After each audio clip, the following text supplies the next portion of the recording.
Hey, welcome to the Reading with Ryan podcast. I know Ryan's looking at me, eyes wide open. This is a brand new podcast for us. Real quickly, the vision of this we're excited about. Over the last few years, Ryan and I have had a chance to talk about many of the books that you're reading in your own spare time, some in preparation and studying for sermons.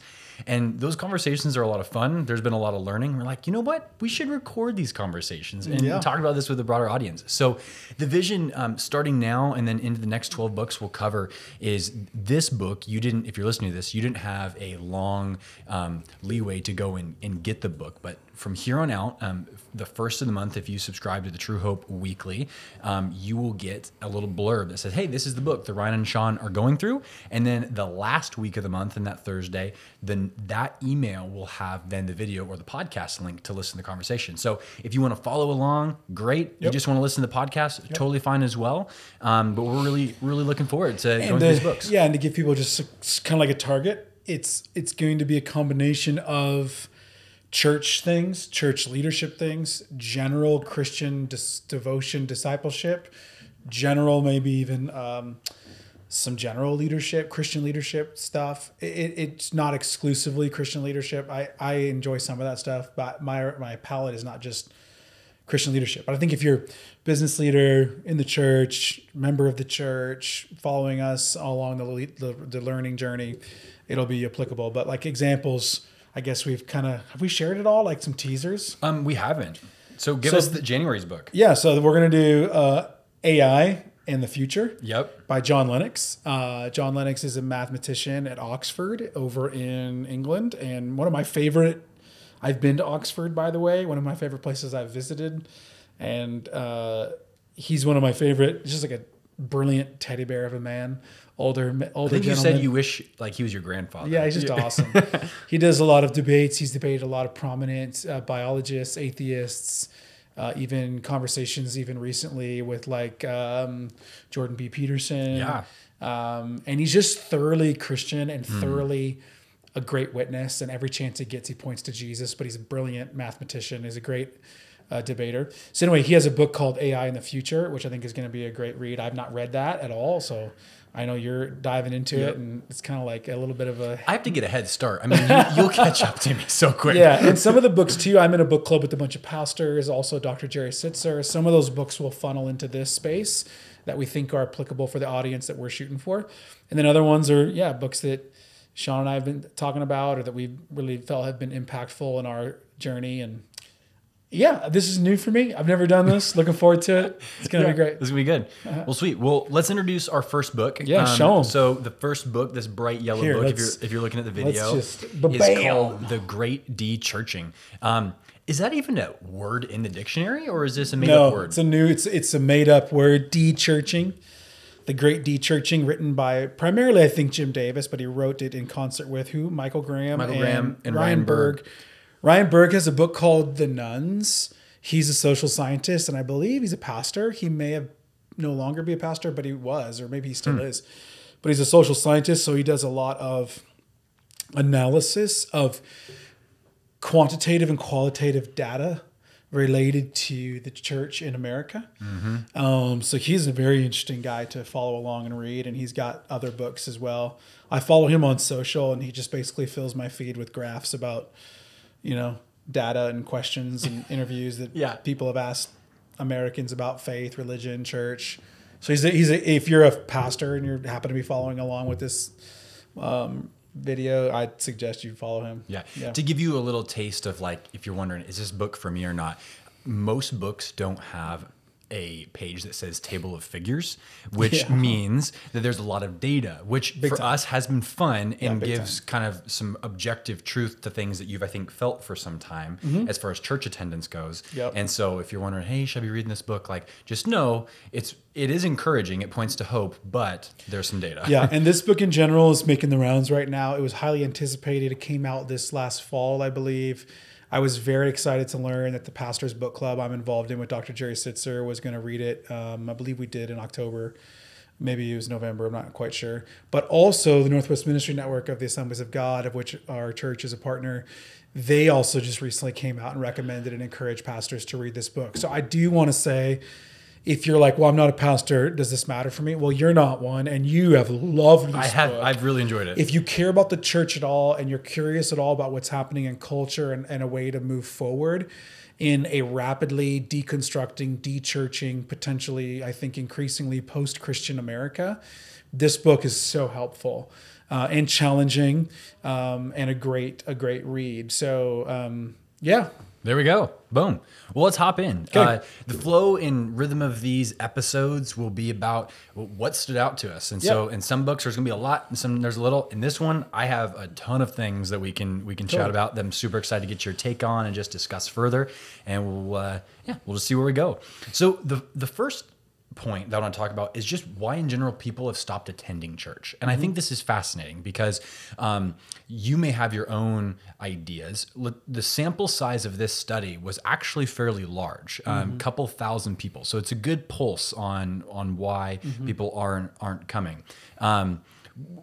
As far as what actually made up the answer, did these answers surprise you? And we can talk about these answers, but the top 4 reasons for not attending church. Yeah. Well, before we hit those, I think one thing just to kind of catch everybody up, like if you didn't read the book, let me just give you a little introduction. So you kind of follow along. If you did read the book before you're watching this or listening to this, then you might be ready for that question. But for those who didn't, great. This is a book basically written in response to surveys to Americans about their church going habits and their reasons for not going or stopping to go or whatever it may be.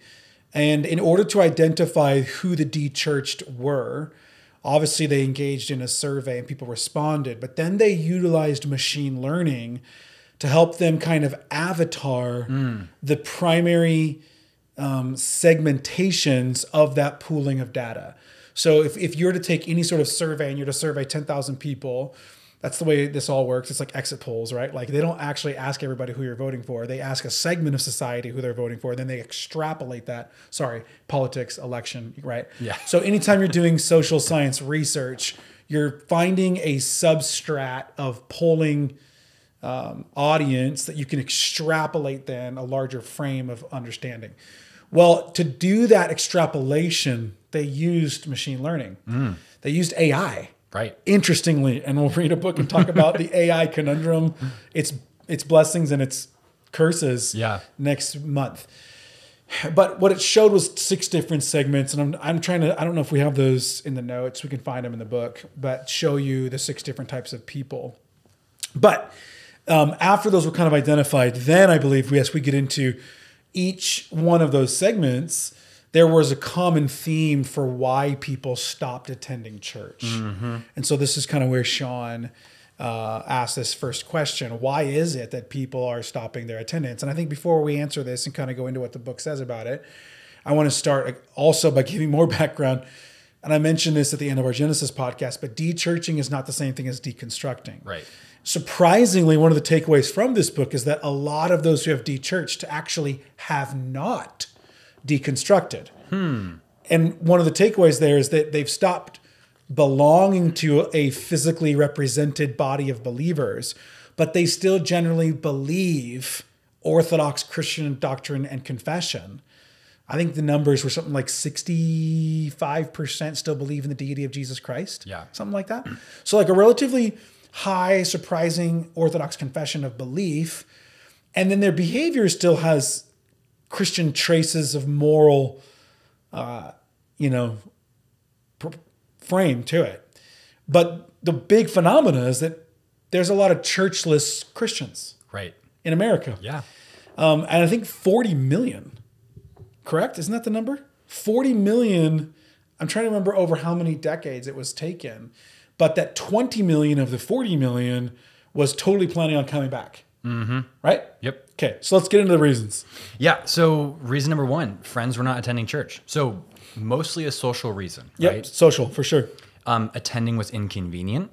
We've talked about this before. This is, just one example, but youth sports. Growing up, we didn't have soccer on Sundays. Now there's soccer on Sundays. Suffering changed my view of God. that starts to get a little deeper as far as the reasons. So those are the top three. Wasn't there also like I moved? Yep, I moved. And then actually fifth was COVID-19. Yep, just disrupted patterns. Yep, disrupted patterns. Yeah. So the dechurching phenomena, and what again dechurching means according to the qualitative data, it's basically going to church less than 2 times a year. Mm-hmm. So I think wasn't it 1.6? I'm just 1.6 million. No, 1.6 times a year was like the average amount that I think the dechurch. Oh, wasn't yes. that right? Yep. 1.6. Yep. So it's just, in other words, if you're wondering, well, who is dechurched? It's people who are going to church once a year or less. Mm-hmm. 1.6 times or less. And I think it's important to distinguish. There are reasons for not attending church, and then there are reasons for leaving church.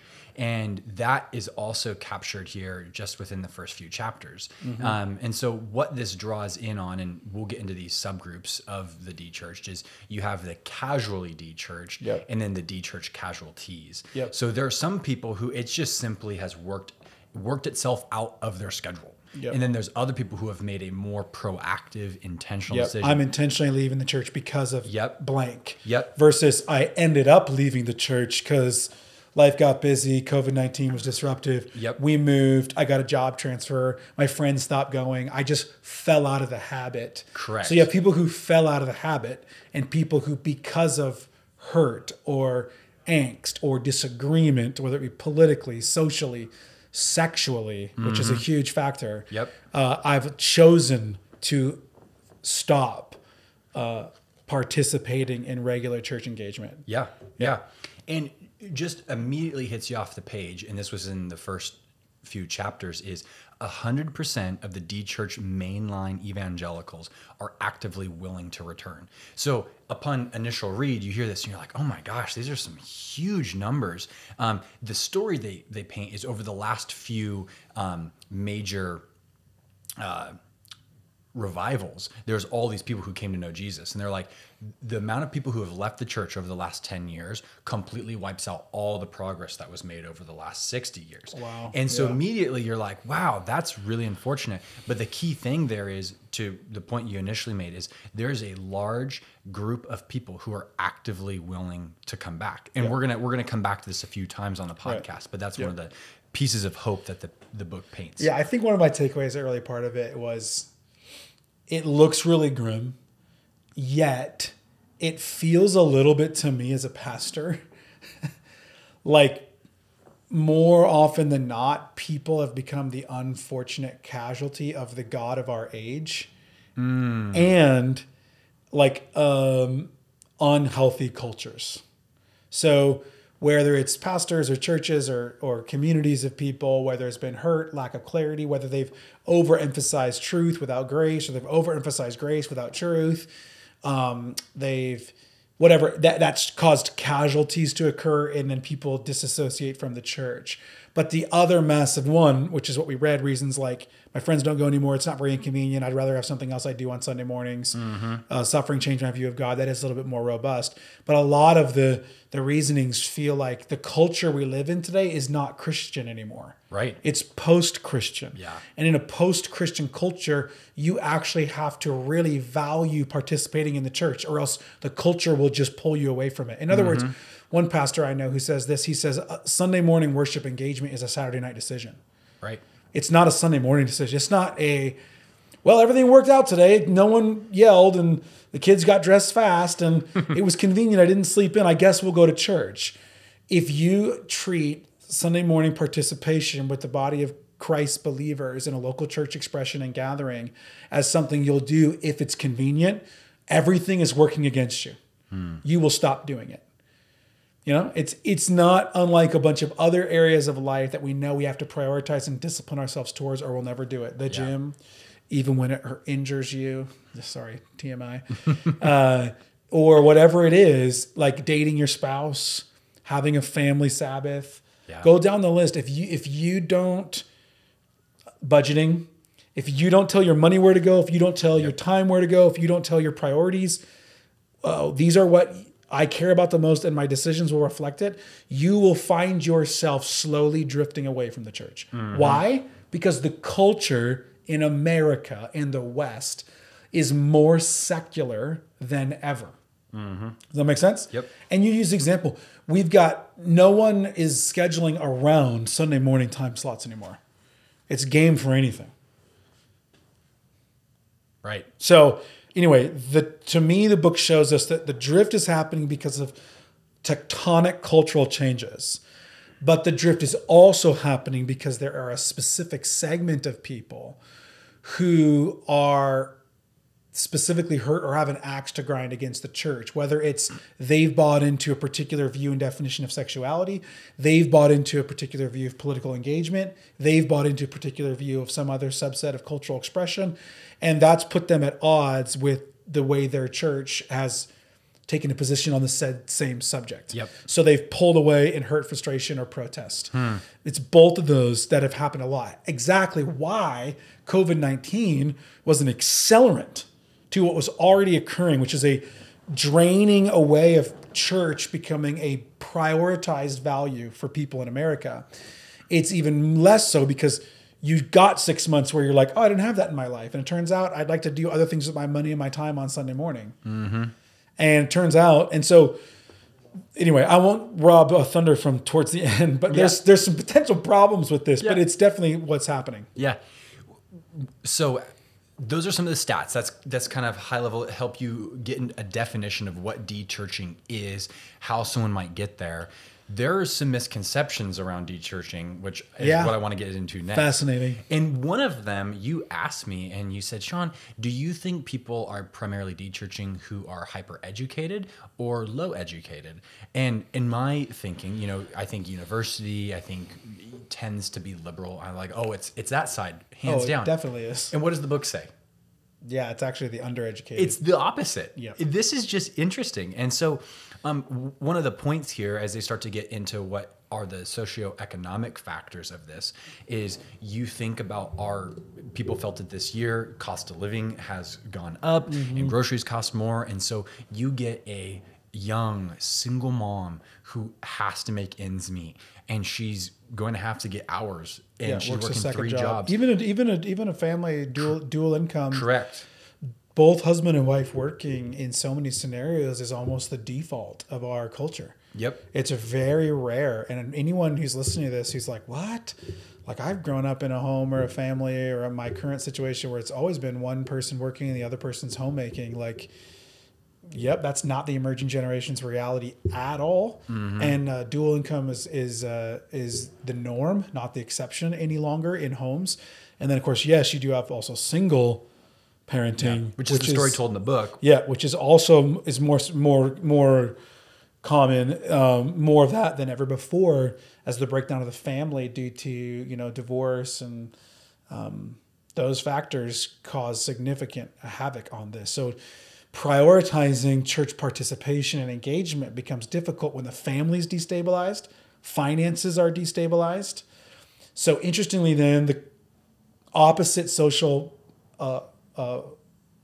element here is families that tend to be more stable and tend to be more financially flush find it easier to prioritize church participation. Yep. Which is an interesting conundrum, because it's not so much that the church is aiming to be the club for the wealthy and the elite. I think the thing that I thought when he had mentioned this, the authors mentioned this, is what it does is 2 things. It rebuffs the popular trope and narrative you'll see on YouTube or social sites about new atheism, that all the really smart people have decided there isn't a God. You're wrong. Actually, the smartest people in percentage think that there is a God. Yeah. It's actually the educated tend to be more religious. It's a small, super small slice of white, male, uber educated that are atheists. And it's like 6% in America. Yep. So generally speaking, your college educated adult families that are mom and dad in a home are still tend to be the primary. Now, what that also elucidates is, man, the church has a need and opportunity, because there's so many people who feel left behind, down and out, struggling financially, not able to provide that stability where it's almost like adding insult to injury. Like the thing they need is a church community, and yet it's the thing that they're least engaging with because it's in the hierarchy of their perceived need. It's not high. Yeah.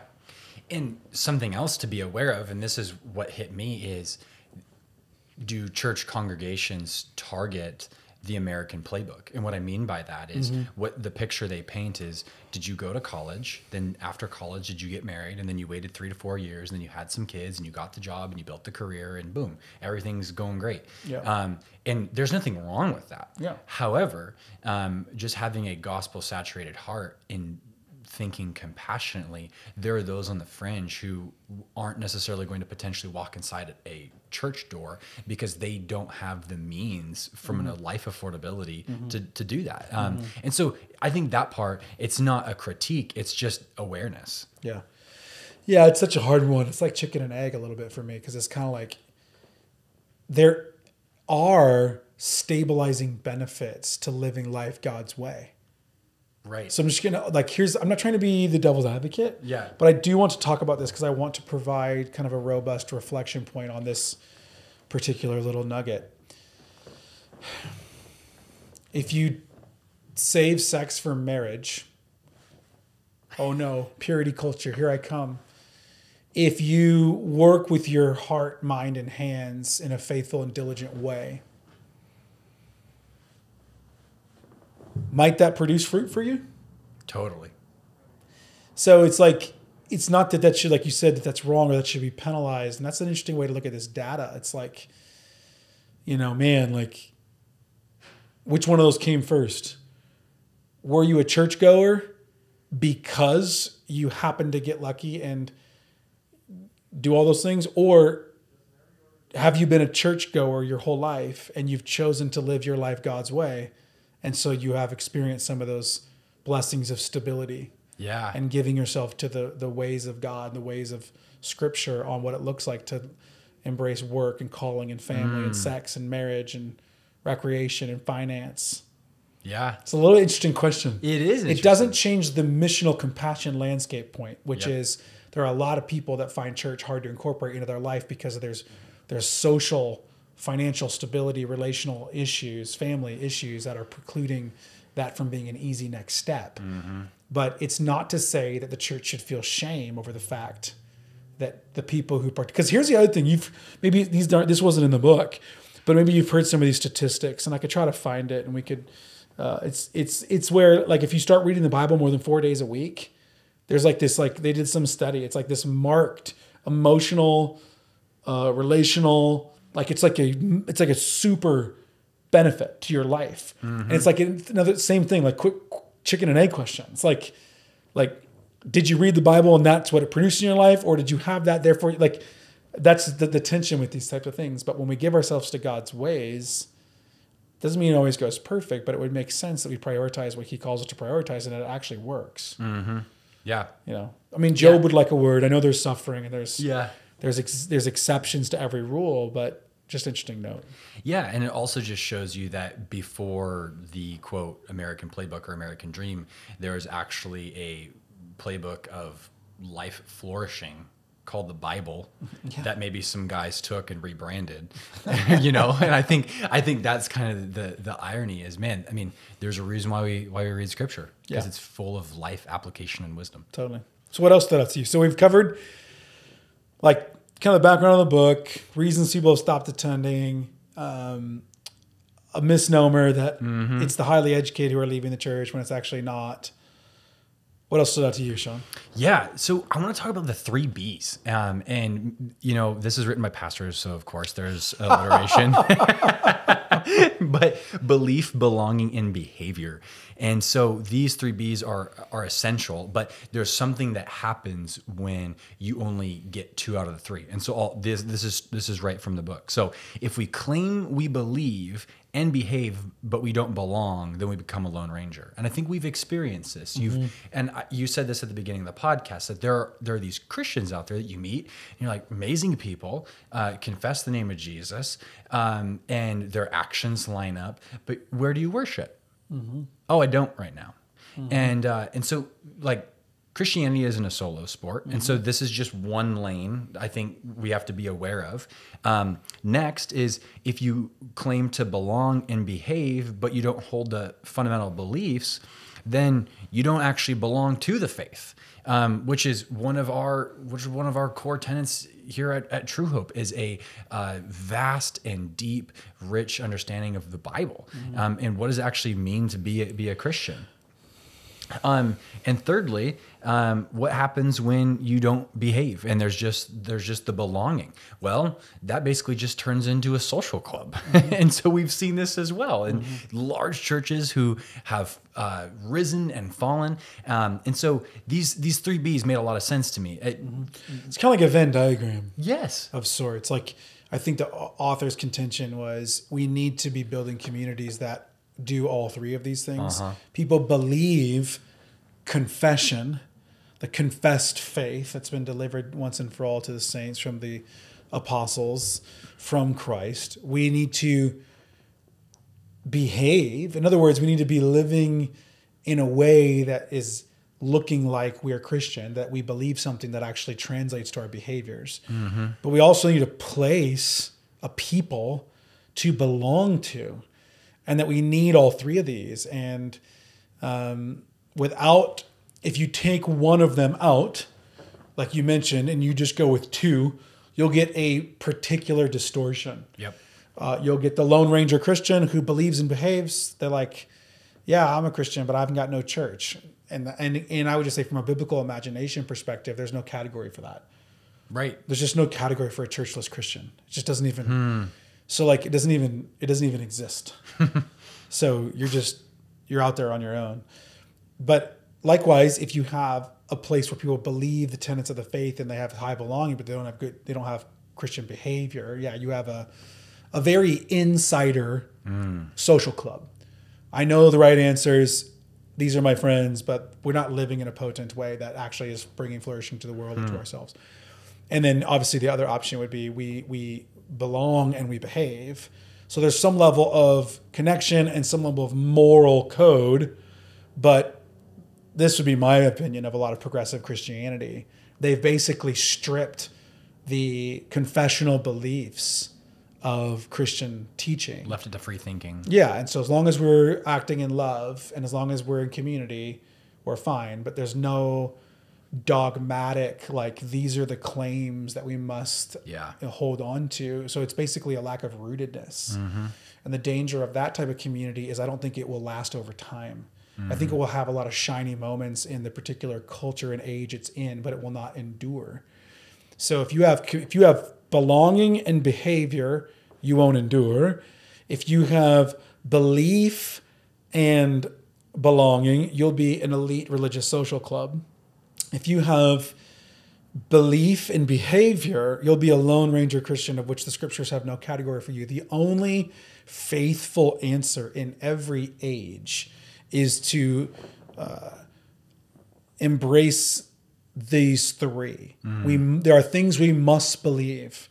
There is behavior we must exhibit, and there is a people we must belong to. And the nature of that belonging comes with cost. The church is a family dinner. It's not a night out at Olive Garden. Yeah. It's a meal we prepare and work on and set the table for and clean up after and do the shopping for and contribute to and own and participate in.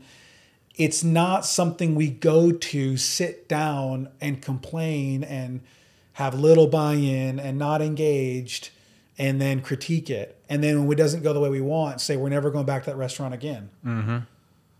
And again, I know that's just one example for how we've gotten to this dechurch position, but it is an interesting thing to think about, that belief, behavior, and belonging are the three ingredients that comprise a healthy church. And so where do we go wrong, both on the leadership side, the cultural side, and the individual participant side? Well, when we treat the church like, I'll just speak on the leadership side, like an enterprise, like too much like a business.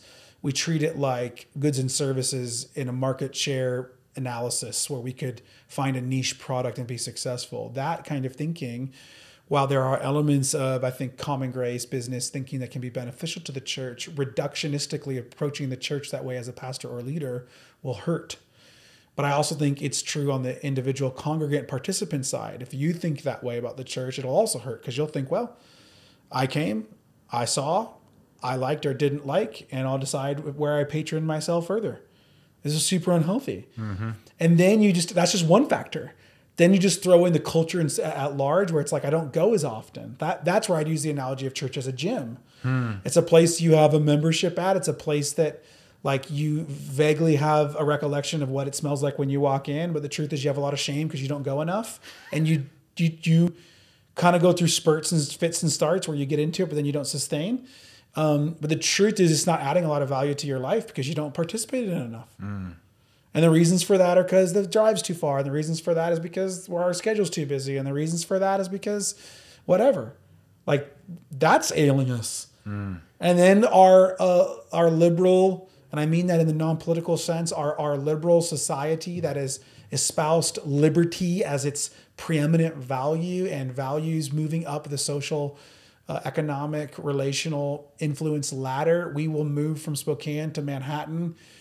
And I get it. That's how our economy works. But we'll do that. And that displaces us. It deroots us. And it takes us 6 months to find a church. And then it takes us 6 more months to get into a small group. And then it takes us 6 more months to decide we're going to give and actually sacrifice our money to participate in and help that thing flourish. And then by that time we moved jobs and started a different business, or we got relocated again and we have to start it all over. So the culture at large disrupts us. Our culture's values of convenience, consumerism disrupt us. Our leaders, we can think about the church transactionally, and that disrupts us. And then we have things we can't control, like COVID-19 come ripping through and just like wreak havoc. And there you go. Like, it would explain why we've seen upwards, I think it's 40 million in the book. You're correct. 40 million people. I think it's over the last couple of decades, maybe since the 90s or early 2000s. Dechurch. And I guess the huge elephant in the room is Satan. Kingdom of darkness. Yep.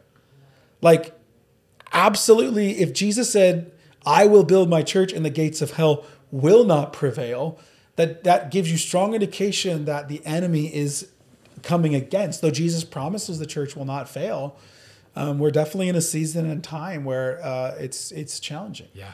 One of the things I don't know if it was in this book or if it was in one of my other books that I've read, but you know, Americans tend to think, especially like in our initial founding, that like church engagement was through the roof, and it actually wasn't. Yeah. It was not. Is that in this book? So it is actually this author, but that was the podcast we listened to with him. Okay, I listened to a podcast that he did, I believe with Carrie Newhoff. Yes. Is that correct? Yeah, and I thought that was a really interesting concept. A lot of people just assume like early America was like super church saturated. Well, and all the founding fathers were believers. Yeah, there were many There were that some. were, but they weren't all. Yeah, his just point was like actually the greatest church engagement America has seen is through the Great Awakenings. Yeah. And the revivals. You know, so I guess one positive is like oh, it's all going downhill fast. Like, well, we've been here before, you know, and we need an awakening of sorts. We need a revival of sorts, and we have to take ownership and responsibility on the part we've played and try to write a more beautiful story that it will be helpful. So, yeah. One thing I have enjoyed about reading this book is as I've been going through it, we've been commenting on highlights. And as we get into even this next topic, there's a sense where you just have a deep understanding because you've been doing this multiple decades. We were out at lunch and I'd said, hey man, I was reading this part. You do this really well. And you're like, well, I hope. Like, I mean, I've been a pastor for like, what? That was for everybody listening or watching. That was one of those moments between Sean and I where he's reading a book on the church and it's behind the scenes. Behind the scenes, the reality of the church in America, and then like some of the antidotes the author's given, like you should structure the church, emphasize these things. And Sean says to me, man, wow, like you True Hope, like has some of this figured out. When I was like, hey, kind of nice to hear. Like, definitely don't have it all figured out. Yeah. But there are some things that I think we're, trying to emphasize and do that I hope have some effectiveness. No, it should be a compliment. You are a practitioner and you practice what you preach. So it is encouraging. This next part, and this is where I just know that you've been in the trenches here, is this is talking about a major shift that has happened in a style of preaching and even the style of culture. And that is, and Tim Keller has done some phenomenal work on this. The shift is not just is Jesus true. So that was a very 1980s, 1990s. You have like Francis Schaeffer and the birth of like major big McDowell. Apologetics in the United Evidence States. that Demands a Verdict. Which, those books are so fun. In fact, the first few podcasts of Genesis that we did this last year, Lee Strobel. a lot of apologetics. But the question is now becoming, is Jesus good? Is Jesus beautiful? Yeah. Go ahead. Oh, and I was going to add to that. So the shift leads us to have a heightened competency or awareness, and the authors point out these 6 areas. I'll point out the 6 areas, and then I want to hear all your thoughts on it. So one is awareness of God, awareness of self, of others, of our emotions, and how others perceive us. And so, and the culture. And what I love is his final sentence on this is self-awareness only flows out of God awareness, which is a John Calvin quote, by the way. Okay. Yeah, it's what chapter is that? That is page 134 and 135. What I love about this is just the brilliance of the rebuke of some, not all. I think counseling and psychology is a fabulous subject, and if you have a great counselor, awesome. But where things have gone culturally in some of the deconstruction world is that if you really desire awareness, it only stems first from an awareness of God. If you find that quote. Yeah, I'm trying to find that. I'm chapter 9 right now on Kindle, page 133. Isn't that where it's at? 134 and 35. Okay, he talks about, boom, here it is. The opening paragraph, this is on page 134.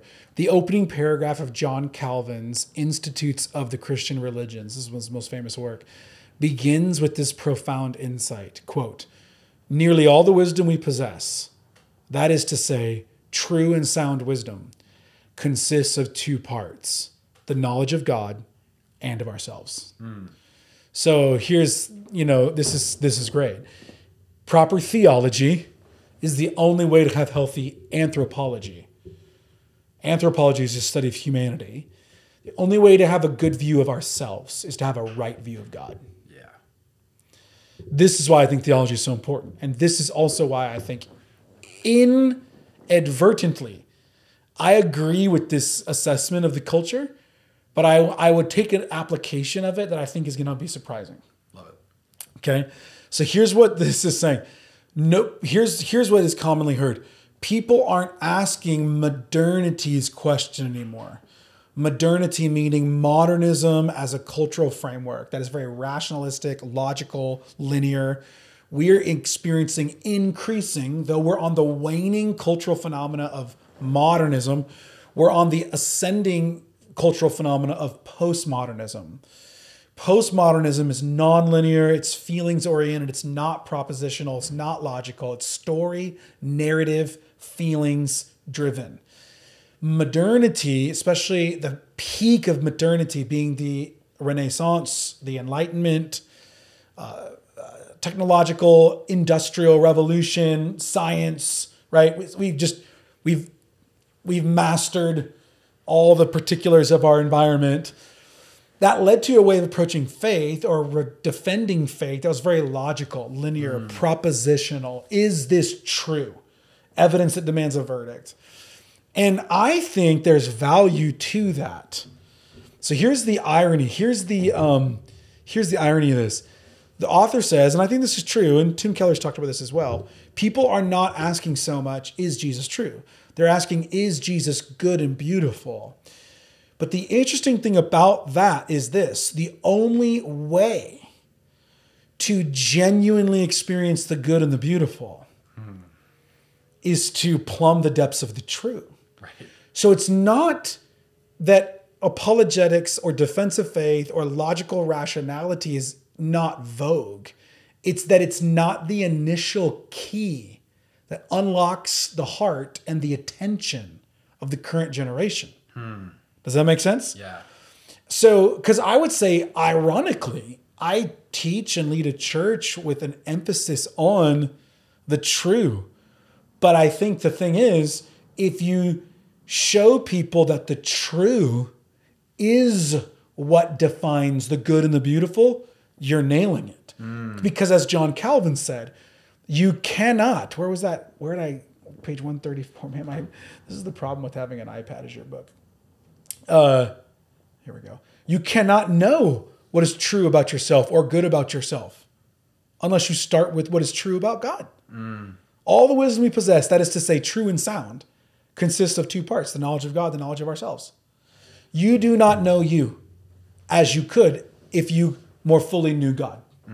It is in fully knowing God that you come to a fuller understanding of you. Right.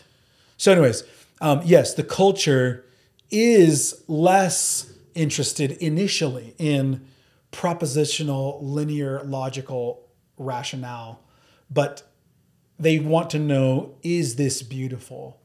And I just think we have to be careful to know those things are not disconnected. Yeah. It's just that the felt need of the culture, and as we increase into postmodernity, is more motivated by narrative and feelings and story and what is good and beautiful.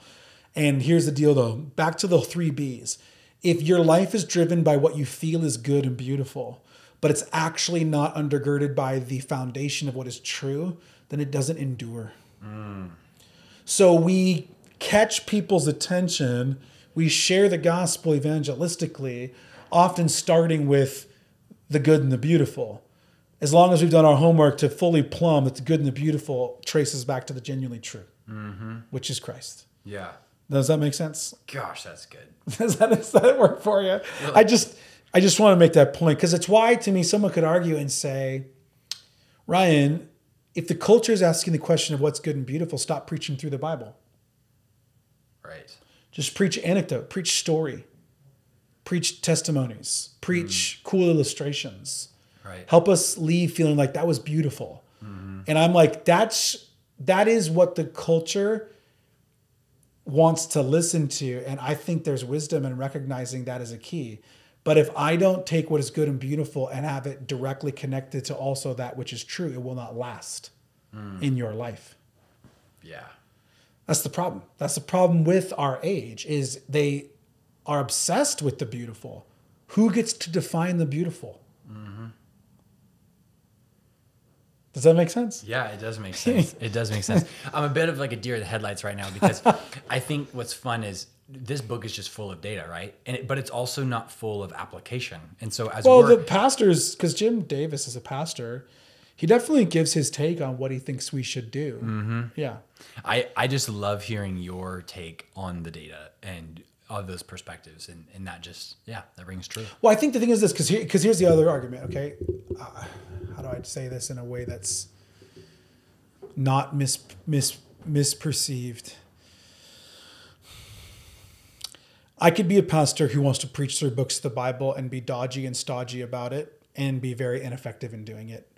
And I could be saying to myself, yeah, but I'm preaching what is true. Right. But you're not connecting what is true to what is good and beautiful. So the work of the preacher is to connect what is true about God.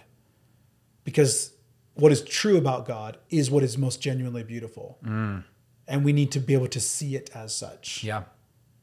And I think that's right in line with actually the next point is evangelism in our culture is more about exposing the flaws in our culture's narratives, exegeting not just the Bible, but also exegeting culture. Correct. And I think that's what your point hammers on. Yes, that is what I'm saying. Yes, thank you. That's a great way to say it. As a leader in the church, if I think what you need to not hear with people don't care about what's true anymore, they care about what's beautiful. What you need to not hear is, so we don't care about what's true, just say something beautiful. No, what you need to hear is exegeting the truth alone is not enough.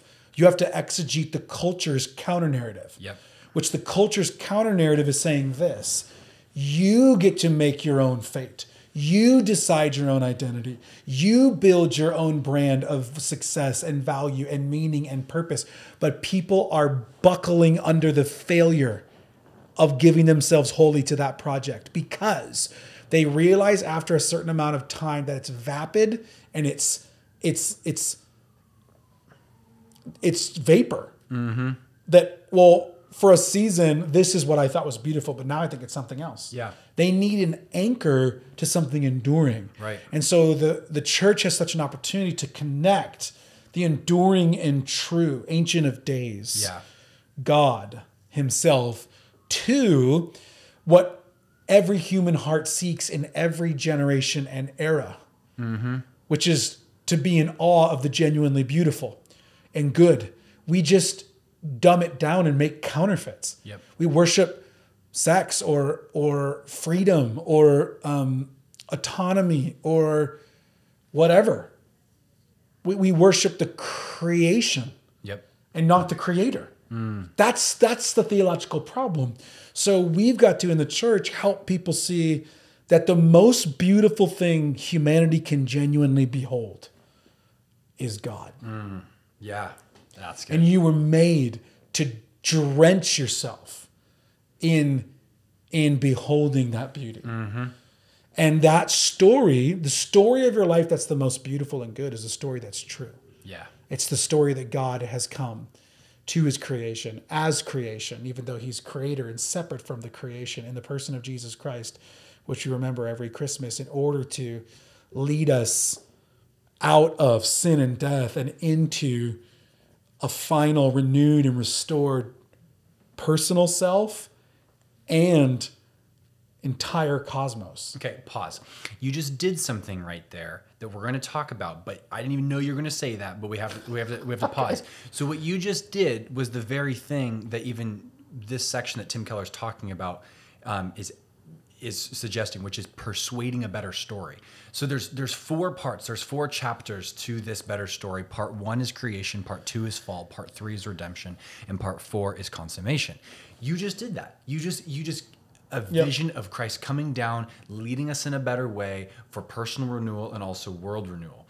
And I love that. The thing that the author suggests is that we actually, as a culture, at one time, were in a younger brother culture using the Luke 15 parable. And so we wanted to go spend our inheritance. We wanted to go spend our inheritance. It was full of licentiousness and liberty. Like America as a general Yes, American example? as a culture. But we have moved to an older brother culture. The older brother culture is we want to see higher standards of ethics. We're socially conscious.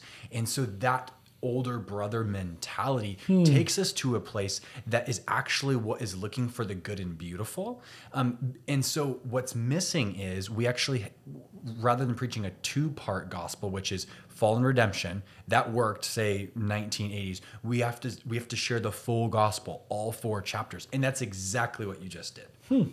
Cool. Yeah. That's good to know. Yeah, so that concept, people maybe following along, it's a different approach to sharing the gospel than maybe in prior generations we've had the 4 spiritual laws, like Romans Road. It's not focused on individual sin. Yep, and it's not that stuff's bad. It's true. But it's just recognizing that in a culture that's looking for a beautiful and good story. Human flourishing. Yeah, and they think we're going to get it through the latest, ideology of our day, recognizing that outcome is actually provided for in the full understanding of the narrative of Scripture, the great story of God. I made it all. You tarnished it. I've come to repair it, and I'll renew it. This is what I've planned to do. Yeah. So enfold yourself. It's like how we ended Genesis. God starts the story, sustains the story, and finishes the story. So stay in his story. Stay in his story and keep your eyes on him. And I think that we've got to think that way, lead that way, preach that way, talk that way. And here's another example. In Spokane, we have this amazing race called Bloomsday, right? Most people listening to this probably either have ran it or thought about running it and said no. When you're on the course, I've run it. Yeah, you've run it. So tell me, Tell me if you had this experience. You're 1.5 miles in. You're coming up actually around the hill near your house, and there are these guys standing there with these big signs that say "Repent and believe that Jesus is Lord," and on them they have very graphic images of abortions. Yep. Have you seen that? Okay. So is it true? Repent and believe. Yep. But is that display beautiful? Got it. And I think that's like the young millennial running that race. Just use culture at large, sees that sign, they're like, why does that rub me the wrong way? Like I believe that Jesus is Lord, but why is that expression of it rub me the wrong way? It. And I think that's an interesting illustration of the younger generation that you are leading is saying, how does this whole gospel thing promote human flourishing? Mm-hmm. And so we have to rethink what's not the content, but because we want the gospel The to be the packaging. same. Packaging. What's on the sign? Yep. It's good. The Tale of Two Churches. This was an interesting section for me, but primarily because it was language that I was familiar with as far as sentiment goes, but I hadn't seen these actual kind of the branding of it before. So the mission-only church versus the confession-only church. This is like page 200-ish. Page 200-ish. Yep, exactly. So the emphasis here is two different kind of strategic plays or two different styles of mission really between these two churches, and the invitation here is it needs to actually be both and not just one or the other. So a confession only church is usually overly concerned about being right rather than reaching hearts, and there's usually more zeal for doctrine than for showing people Jesus. And then a mission only church is a love for context over content that leads in a way of inappropriate culture accommodation. I want to talk about this in two ways. One, we're actually going through Revelation this next year. And so the church of Pergamum is an example of this mission-only church, which we can talk about. But the place where I would like to start is just how you have seen these two models at play. You've been a pastor for a long time, so I'm sure you've seen churches that are confession only, ones that are mission only. What does it really look like to embody the combination of those two things? I know that's a big question. Yeah, it's hard. It's hard. This one's hard for me because I think that there's another factor here statistically that I think about. So in a simplistic model, the idea that there's churches that care about truth and doctrine and confessing the right things, and they tend to not reach new people. But there's churches that care about context, packaging, cultural sensitivity, and they might reach people, but with what? Right. And I think one of the things that we have to remember as an axiom is what you reach them with, you call them to. So like if you're reaching them with gimmicks and less than the truth, I'm not sure that you'll have an easy time calling them to the truth. I think the other factor, as I mentioned at the beginning here, that I think is missing, one of the data sets that I think is important to reckon with, especially as a church planter, the first 5 years of a church plant tend to be its most missionally effective season. And it's very hard, and it's something I've wrestled with at True Hope Church now 12 years in, when we launched our Re3 vision a few years ago, to see 1,000 people baptized in the next 10 years. I was like, we want to reclaim the mission.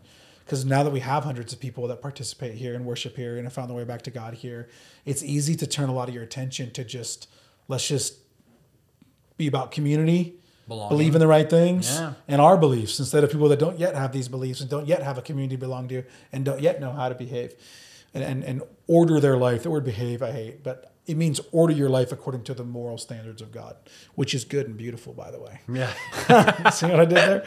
So, yeah, I think this is a tension. This is a tension I wrestle with all the time because, admittedly, I would say if I have a bend, it's confessional. I mean, would you evaluate me that way? Yeah. Yeah, I'd say that's fair. And yet I'm aware of the need for mission. So when I communicate, trying to be cognizant of the person in the room that might not be a Christian, our emphasis and partnership with Alpha, our desire to see people find their way back to God. Like, I think that you can't be the church and not be operating in mission.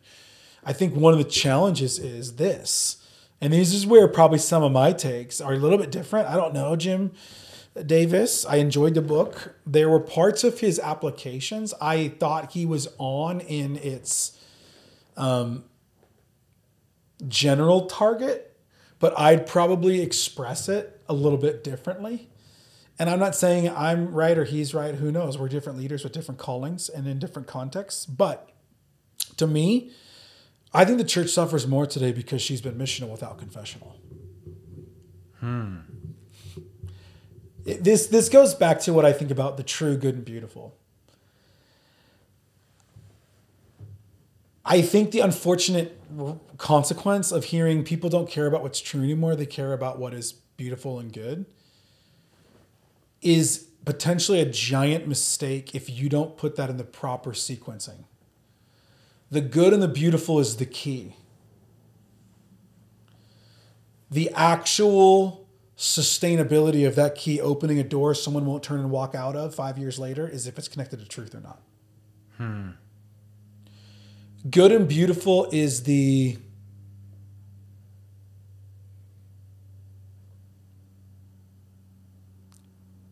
it's the admission ticket to the concert. Yeah. The true is what makes you genuinely love the concert. Yeah. Now, I know what's coming out of that is my wiring, my gifting, my calling. You know, I'm a Bible teacher. And I just think that so many people today are starving, even people who aren't yet Christians. They want people to have a serious conversation about our actual convictions. Because information is so much more accessible than ever before. So on one hand, that means your content matters. On the other hand, I affirm their point. It also means if you cannot connect true content to how it's good, beautiful, and brings flourishing, then you're gonna be on one side. So this feels very similar to me. Confessional, missional feels like the tale of the same concept of what is true versus what is attractive. Yeah. It's like you have to have both. Yeah. Yeah. You have to have confession and mission, because what you reach them with, you call them to. But if you just focus on mission and just try to like make everybody be your friend and be super relevant, but there's no substance to what you call someone to, you're not building the church, you're building a crowd. Yeah. Yeah. You know, and I just would go, Jesus was the one who was full of grace and truth. And there were times Jesus expanded his audience by giving them all free food. And then there was times he thinned his audience by telling them, eat my flesh and drink my blood. Yeah. What is that? There are times Jesus could have said to the rich young ruler, I would like to offer you the more good and beautiful way, which he was. But how did he deliver it? You are too caught up with your wealth. You think your wealth is good and beautiful. How about worshiping me is what's genuinely good and beautiful? And he wouldn't. Yeah. That's packaging good and beautiful in a consequentially cutting way. Yeah. So there's just no, with all these things, the B's, belief, belonging, behavior, with what is true versus what is beautiful, what is confessional versus what is missional, to me, they're all both ends. And to the degree you can embody and exhibit the tension is to the degree you'll be effective in the assignment God's given you in this culture in this time. You can be right, but be irrelevant. You can be relevant, but have no substance. It is only the right fueling the beautiful that genuinely is transformative. Yeah. Yeah. It's interesting using that phrase now that we've been on this theme for a little bit. It's actually the original fall. Adam and Eve saw the fruit and it was good. And it was looked beautiful, real good. But they didn't embrace the truth to that. Nailed it, dude. It required them to cross the line of truth that they nor the serpent are allowed to define. God, in his sovereign right, places the line between truth and error where he wills. And he reveals it as such. Yeah. And so to be on the right side of truth is to be on the side of the good and beautiful. So what we have to do is tap into the culture's hunger for the good and beautiful and show them that what only can genuinely fuel it is the truth of God. And that everything else we run after is both a counterfeit that will provide either a temporal illusion of pleasure or it will provide an immediate bitterness of taste. And both of those you want to avoid. You want to avoid the kind of deception that would say to you, you know, take a bigger hit on that drug, you'll feel great, and then you immediately die of an overdose. Ouch. But you also want to warn someone of the smaller dose that inoculates them and medicates them and numbs them over time that leads them to a similar hell. So again, to me, this is why I like what John Calvin said. John Calvin, the great reformer. You can't know what is good and beautiful about you or about humans and human culture and flourishing and participation and culture making if you don't know God. Humanity can only know itself in the reflection of understanding God. Wow. Period. So the missional question, which this is a lot of what this book is referring to, how do we get people to get that? How do we get our neighbors and our friends who've dechurched or even deconstructed to realize that the story they're trying to write about their life won't actually deliver what they're hoping it'll deliver? We have to be able to show them, both from Scripture, but also I think from life, that we all seek freedom and fulfillment in places and in ways that, if we're honest, it's not worked out for us as good as we thought. That is what turns into great mission conversations, both from the pulpit and in the parking lot and in the school and around dinner with the neighbors. It's like what you want, what you crave is good. Freedom, fulfillment, pleasure, satisfaction, contentment, peace, equality. But that all of that is only sustainably undergirded by what is genuinely true. So remember Mark Sayers, such a good quote from the last few years: the culture wants the kingdom without the king.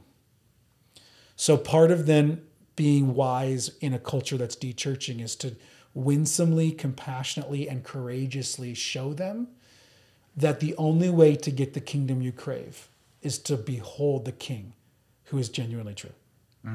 So we've got to have that in our thinking, leading, all that. Yeah, so good. Got one more. You got one more. Well, we got one more. Right? We do. Okay.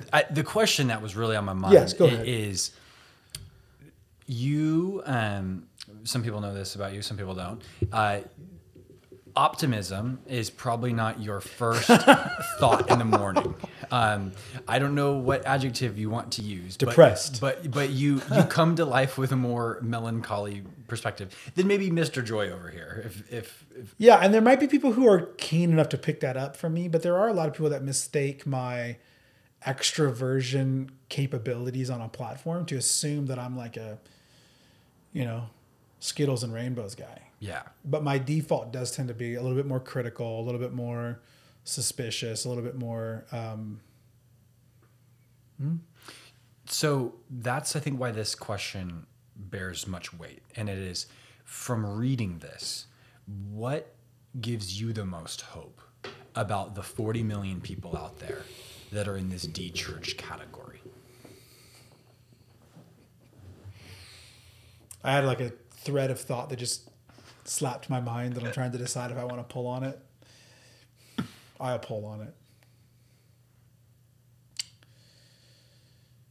The human project separated from God is undefeated and eventually bringing you misery. How's that for melancholic? Yeah, it's pretty down there. But so that's my hope. In other words, so I'll say it slower. The human project, I don't remember exactly how I phrased it. The human project, like bent on separation from God or doing the human project apart from God, is undefeated in ending in misery. Okay, let's say that's simpler. Humanity has never succeeded at building the flourishing life apart from God as its foundation. They are 0 for 1 billion. So what do I take hope in? There's no way to find genuinely lasting and enduring beauty, truth, joy, and meaning in life unless God is at the bottom and foundation of your existence. And so because that's true, God is. And he has declared he will not give up on his creation. There is no bottom you can find in your life or in a certain era or civilization that is not met with the gracious initiating work of the Spirit that says, are you done trying this your way? And that's so hopeful to me. So when I look at America or the West, or I look at post-Christendom, I look at post-modernity, I look at humanity's continuing story of trying to find meaning apart from God, trying to find joy, purpose, and pleasure apart from God. And I always remember humanity, God is undefeated. He's undefeated. And so the great news is he's full of mercy. And he delights in taking people from their pigsties or from their stodgy little arrogant older brother positions in their father's house. He delights in turning the light bulb on for them to realize that life can only really be lived with him as the main source. So when I think about 40 million people that have dechurched in the last few decades, I look at it as a bunch of people are going to know in a deeper way that there really is no life apart from God. Is that hopeful? Feels hopeful. It does. But the pathway to that hope is sometimes hitting bottom. Yeah. And that's why the church has to be so careful, because we could read a book like this and we could panic. And what we could think is, let's try to take shortcuts. Let's force everyone to go back to church. Let's coerce and control. Yeah. And yet, I think that's the shortcut. I think that the longer way of things is just recognizing, confess in the midst of the culture you're in, that God is the enduring, sustaining foundation of meaning, joy, and purpose. Show people that what is good and beautiful is only ever sustainable if it's connected to the true. Lead communities that emphasize belonging and behavior and belief. And though it's always imperfect, True Hope does not do that perfectly. Just try to keep that tension going. Recognize the power of continuing to be faithful in expressing that kind of community, no matter how big or small you feel in the eyes of the culture and secularism and everywhere it's going. I think at some level, the secularism we face will end up becoming a house of cards that'll fall on itself. Does that take a long time? It can. Yeah. But there's cycles of renewal and revival you see throughout the church age. And I'm convinced that we'll see another one of those cycles unless Christ returns first. And if he returns first, party. Yeah. That's awesome. So it kind of just gets to me, on this last part, lessons of exile, we have to see ourselves as people who represent a kingdom coming. A kingdom here immaterial, with the Spirit in us and in our community called the church, worshiping a reigning and ruling Christ at the right hand of his Father, one day coming to make death and all enemies his footstool. But in the meantime, we're foreigners and strangers, pilgrims and exiles in this life, and we're pointing people to the true by highlighting for them what is genuinely good and beautiful. Yep. And we have to take that courageous, compassionate path. It's the long game. Yep. The church has to play the long game. Every time, and Dr. Jerry Sitzer's talked with me about this a lot, and so these are his words, so I want to give him credit.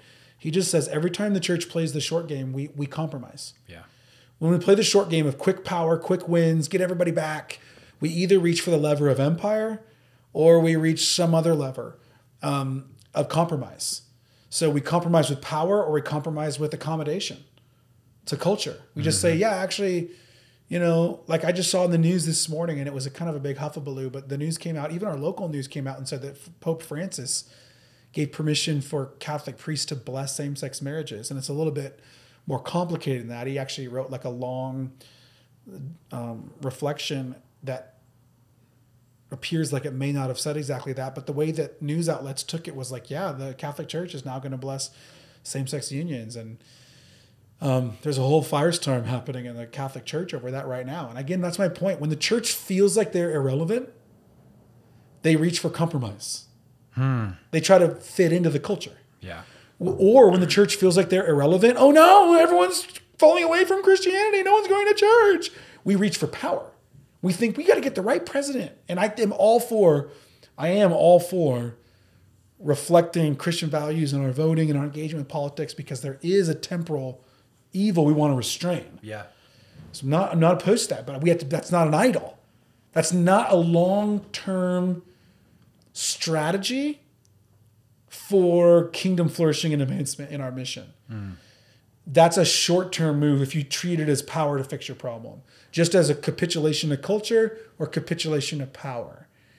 The hard way is to, yes, live in this culture, but not panic and just recognize God is undefeated and humanity is, I guess, always defeated. That's probably the right way to say that, backwards from what I said earlier.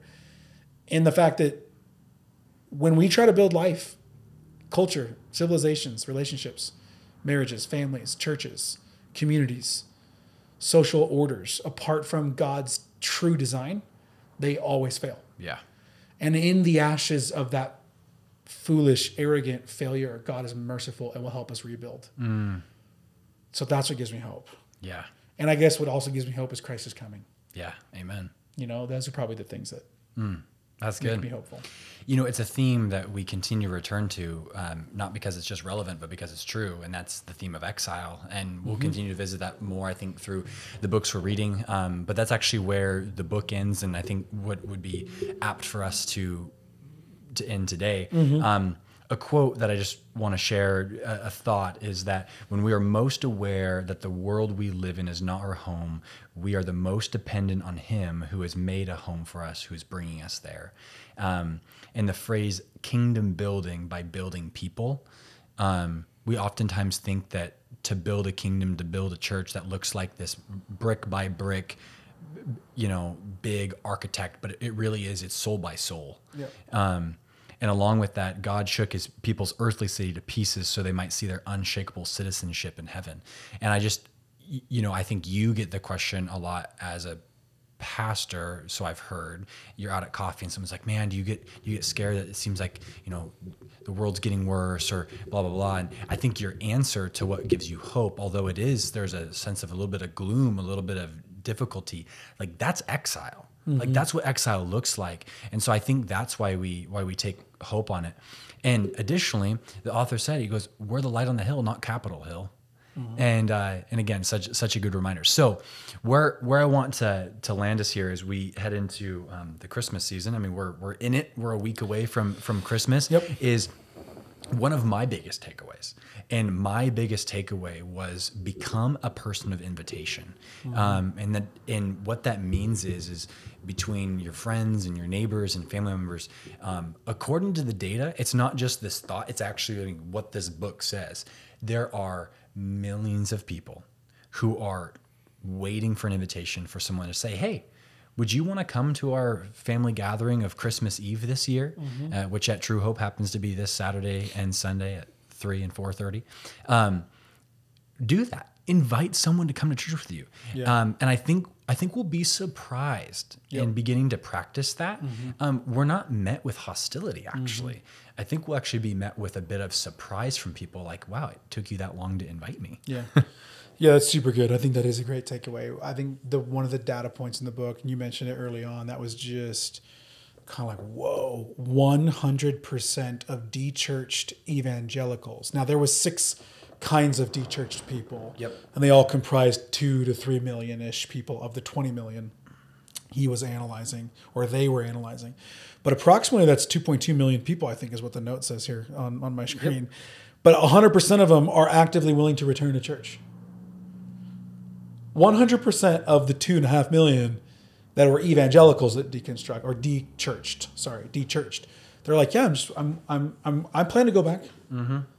So your invitation to someone could be the nudge they need to be like, well, come on back then. You know, or for someone else, it's like the thing they've been waiting for, to be invited. Or maybe they've gone 6 months, 12 months, 18 months, 30 months, and they realize, yeah, actually, sometimes as inconvenient as maybe prioritizing being in church can feel, the gain of being in a community where I'm cared for, loved, hearing the truth, practicing the, worship, prayer, communion, serving each other, like it actually adds more to my life than I thought. It's like someone who's kind of like unplugged themselves from a charger and their phone and realized like, yeah, everything seemed fine for a while until my phone's at 7%. Yeah. And I'm like, oh crap, what do I do? It's like, in a certain sense, maybe there's a lot of people ready to go, man, I need that. Like I need the community called the church in my life.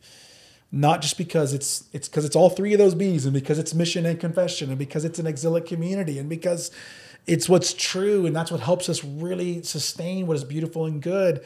I mean, I just think that the thing I'd end with is just like, look, people are trying to make life great apart from God, and it's just not working. I just want to ask anyone listening, how's it working for you? How's it working for you? Do you honestly feel more flourishing, more joy, more peace since you've de-churched or deconstructed? Yeah. And if you say, I do, maybe that's unique. Maybe you have a unique reason. Maybe there's still hurt and pain, or there's particularities. But the data says most people say, no, I'm not. And I'd like to go back, but I'm struggling with getting back in the habit. Mm-hmm. So being a person of invitation is a great call. Beautiful. Awesome. Well, that is a wrap on our first book, The Great Dechurching. We invite you to check it out. Additionally, become a person of invitation. Invite someone to a Christmas Eve service this week, Saturday and Sunday, 3 and 4:30. It's going to be a lot of fun. What is more true and what is more beautiful than Christmas? So to that, we wish you a wonderful, wonderful Christmas. See ya.